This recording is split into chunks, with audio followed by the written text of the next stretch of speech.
UK වලට ඇවිල්ලා දන්නේම නැතුව මාස 6ක් කිට්ටු වුණා. අද ඊයාව වගේ. ඉතින් මේ ගත කරපු මාස 6කට ආසන්න කාලය කල්පනා කරලා බලනකොට මම හැමතිස්සෙම අපේ රට ගැන හිතනවා, මේ එංගලන්තේ ජීවිතය ගැන හිතනවා. ඉතින් මේක ගැන කල්පනා කරනකොට මට හිතුණු දෙයක් තමයි අපේ රටේ මිනිස්සු හරි පව්.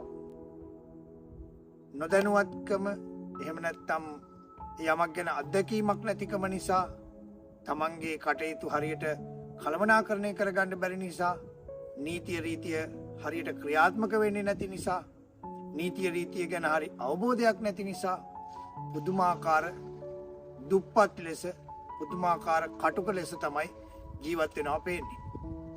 ඇත්තටම මම මගේ ජීවිතය ගැන හිතුවා.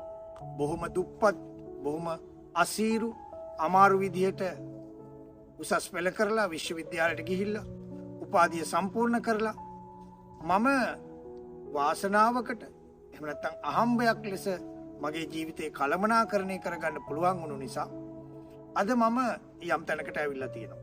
මට හිතෙන්නේ මේ නිදහස් අධ්‍යාපනයේ යටතේ කෙනෙකුට අධ්‍යාපනය ලැබලා ගේමක් ගහගන්න පුළුවන්.